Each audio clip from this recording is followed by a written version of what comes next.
Hello friends, welcome to the new episode of my channel. আমি Prince এবং এই ভিডিওতে কথা বলবো বেশ কয়েকটা আপডেট নিয়ে। একদম প্রথমে একটা ট্রেলারের রিভিউ করবো, সেটা হচ্ছে লাল সালামের ট্রেলার, যেটাতে আমরা রজনীকান্তকে, সুপারস্টার রজনীকান্তকে একটা এক্সটেন্ডেড ক্যামিও রোলে দেখতে পাবো। তো সেটা ট্রেলারটা কেমন লাগলো সেটা নিয়ে যদি কথা বলি, আমার কিন্তু ট্রেলারটা যদি বলি সিনেমা কিরম কিনা সেটা তো আমরা দেখে বুঝতে পারবো। এটুকু বলতে পারি ট্রেলারটা কিন্তু ভালোভাবে কিন্তু প্রেজেন্ট করা হয়েছে। বেসিক্যালি তামিল ভাষাতেই এসছে উইথ সাবটাইটেল। সেখান থেকে যেটুকু যা বুঝতে পারলাম, সিনেমাটার মধ্যে পলিটিক্যাল একটা এজেন্ডা রয়েছে।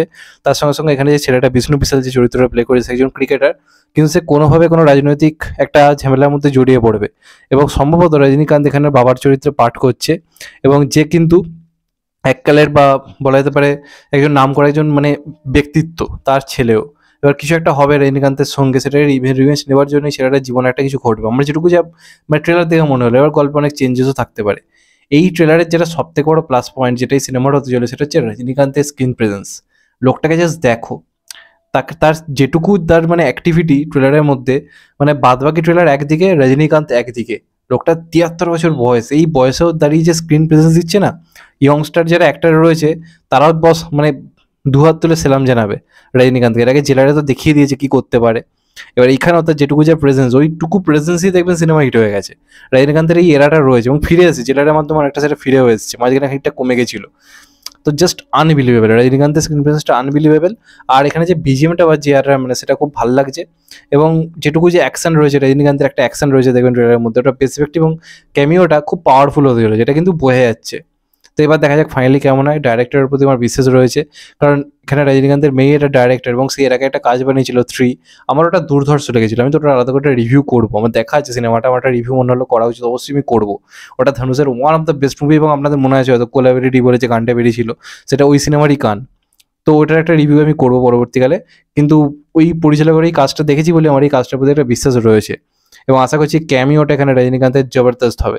তো আমার ট্রেলারটা দারুণ লেগেছে। তোমরা যারা দেখোনি দেখতে পারো, সান টিভি চ্যানেলে অ্যাভেলেবেল রয়েছে এটা ট্রেলারটা। নেক্সট যেটা নিয়ে কথা বলবো, সেটাও একটা খুবই বড় আপডেট, এবং আমি তো শুনে খুবই এক্সাইটেড হয়ে গেছি অলরেডি। তো রণবীর কাপুরের আপকামিং লাইন আপ আমরা জানি খুবই ভালো, তার মধ্যে অ্যানিম্যাল পার্ক রয়েছে, রামায়ণ রয়েছে, এবং আরেকটা সিনেমা রয়েছে সেটা হচ্ছে ব্রহ্মাস্ত্র 2, এবং আরেকটা কাজ হচ্ছে Sanjay Leela ভ্যানসারির love and war বলে যে কাজটা আসতে চলেছে, যেখানে আমরা ভিকি কৌশল, আলিয়া ভাটকেও দেখতে পাবো এবং সঙ্গে রণবীর কাপুরকেও দেখতে পাবো। তো দেখবেন, এটা নিয়ে এখন ফার্স্ট আমি নিউজ করি। আমি বলেছিলাম একটি নিউজ হলে আমি খুব খুশি হবো যদি এখানে রণবীর কাপুরের চরিত্রটা একটু নেগেটিভ সেটের চরিত্র হয়। আমি এটা বলেছিলাম, দেখবেন ওই ভিডিওটার মধ্যে রয়েছে। তো আজকে যেটা খবর উঠে আসছে ভানসালির তরফ থেকে, সঞ্জয় লীলা ভানসালির তরফ থেকে, রণবীর কাপুর কিন্তু একটা নেগেটিভ রোলই কিন্তু অফার করা হয়েছে সিনেমাটার জন্য। একদিকে ভিকি কৌশল, আলিয়া ভাটকে আমরা দেখতে পাবো, অপরদিকে রণবীর কাপুরকে পুরোপুরি কিন্তু একটা নেগেটিভ সেটের চরিত্র দেওয়া হয়েছে। এবার ওটা হয়তো সেই আজিজ হকের মতো একটা হয়তো র ক্যারেক্টার হয়তো হবে না, কিন্তু পুরোপুরি নেগেটিভ একটা সেটের চরিত্র হতে চলেছে এমনটা কিন্তু জানা যাচ্ছে। এবার এটা হওয়াতে আমি খুবই খুশি, কারণ রণবীর কাপুর নেগেটিভ রোলে ফাটিয়ে দেয় আফটার এসআরকে। এখন যদি রণবীর কাপুরও নিজের ওই এরাটা অর্জন করতে পারে, যে জব আমি ভিলেন বানতা হুঁ তো মেরে সামনে কোই ভি হিরো নেই ঠিক থাকতে, ব্যাপারটা খুবই জমবে। কারণ এই প্রজন্মের এসআরকে তো রণবীর কাপুরকেই বলা হচ্ছে। তো সেই হিসেবে যদি ভানসালির স্ক্রিপ্ট বলে কথা, সেখানে যদি একটা আলিয়া ভাটের মতো একটা স্ট্রং অভিনেত্রীর এগেনস্টে, ভিকি কৌশলের মতো একটা স্ট্রং অভিনেতার এগেনস্টে যদি রণবীর কাপুরকে রাখা হয়, তাহলে বুঝতে পারছো স্ক্রিপ্ট লেভেলটা কোথায় গিয়ে পৌঁছবে। তো আমি খবরটা শুনে খুবই খুশি হয়েছি। এটা হলে তো আমি ব্যক্তিগতভাবে খুব আনন্দিত হব। তোমাদের এটা নিয়ে কি মতামত অবশ্যই কিন্তু জানিও। নেক্সট যেটা নিয়ে কথা বলবো, সেটা বেসিক্যালি হচ্ছে দাবাং 4 নিয়ে। দাবাং 1 একটা কালজয়ী সিনেমা, আমরা সবাই জানি। দাবাং 2 ওই লেভেল ম্যাচ করতে পারি না। দাবাং 3 তো জঘন্য হয়েছিল, এটা আমরা সবাই জানি। তারপর থেকে লোকে চুলবুল পান্ডেকে অনেকটাই ভুলতে বসেছে। কিন্তু এখন আমরা যদি দেখি সাউথের ডাইরেক্টররা বা রাইটাররা যেভাবে হিরোদেরকে প্রেজেন্ট করছে, সেটা আনবিলিভেবল। এবং বলিউডের নামকরা ব্যক্তিত্বরা কিন্তু এখন সাউথের পরিচালক বা অভিনেতাকে, সাউথের পরিচালক বা রাইটারদের কিন্তু অ্যাপ্রোচ করার চেষ্টা করছে। আমরা রণবীর কাপুরকে আমরা দেখলাম সন্দীপ রেড্ডি ভাঙ্গা যেভাবে প্রেজেন্ট করলো, শাহরুখ খানকে যেভাবে অ্যাডলি প্রেজেন্ট করলো, তখন সলমান খানেরও কিন্তু এরকম একজন দরকার। বলিউডে তাকে কেউ সেভাবে প্রেজেন্ট করতে পারছে না। আজকে টাইগার 3 সলমান খানের মতো একটা ব্যক্তিত্বকে আরো ভয়ঙ্করভাবে তো প্রেজেন্ট করা যেত, যেটা হয়তো করে উঠতে পারেনি, তাহলে হয়তো ওটাও ভয়ঙ্কর বিজনেস করতো। তো এটা সলমান খান বুঝতে পেরেছে, এবং দর্শকের একটা চাহিদা রয়েছে চুলবুল পান্ডেকে নিয়ে।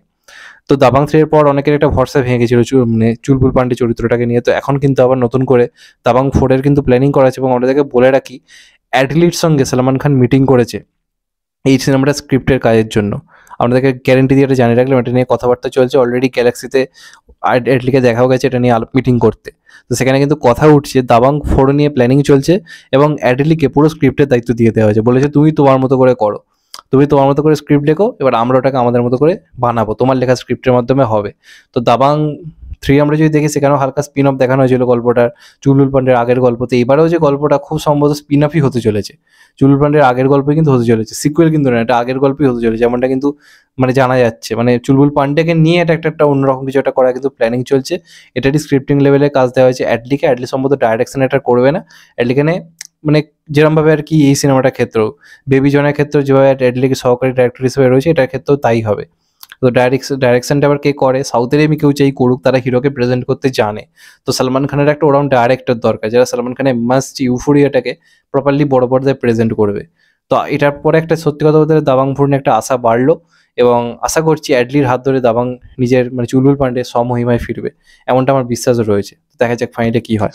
আর লাস্ট নিয়ে কথা বলবো, সেটা বেসিক্যালি একটা কথা উঠেছিল যে ইয়াসের যে সিনেমাটা আসছে টক্সিক বলে, সেখানে একটা ক্যামিওর অফার করা হয়েছে এসআরকে, এবং এটা নিয়ে কালকে পুরো চারপাশে একটা তোলপাড় খবর উঠে গেছিল। কিন্তু এখন যেটা খবর উঠে আসছে এটা সত্যি মানে টক্সিকের টিমের তরফ থেকে এসআরকে একটা ক্যামিওর অফার করা হয়েছিল, এবং শুধু ক্যামিও শুধুমাত্র যেটা তা নয়, ওটা একটা খুবই দরকারি একটা চরিত্র ছিল, এবং ওটাকে নিয়ে নাকি পরবর্তীকালে একটা সিনেমা করার প্ল্যানিং চলছে, এমনই খবর আসছিল। কিন্তু আপনাদেরকে জানিয়ে রাখি এই মুহূর্তে দাঁড়িয়ে কিন্তু এসআরকে ওই ক্যামিওটা কিন্তু রিজেক্ট করেছে, এমন কিন্তু খবর দেখা যাচ্ছে বিভিন্ন টুইটার জুড়ে, যে বিশ্বস্ত সূত্রে বিভিন্ন জায়গা থেকে খবর যেটা উঠে আসছে যে এই যে ক্যামিওটা সেটা আর কি রিজেক্ট করে দিয়েছে এসআরকে, কারণ এসআরকে এই মুহূর্তে খুবই বেছে বেছে কাজ করতে চাইছে। কারণ আগের বছরটা তো ভয়ঙ্কর ভালো কেটেছে, তো এখন চাইছে না কোনোভাবে কিছু অন্য কিছুতে মানে যুক্ত হতে, পুরোপুরি নিজের কাজে মন দিতে চাইছে।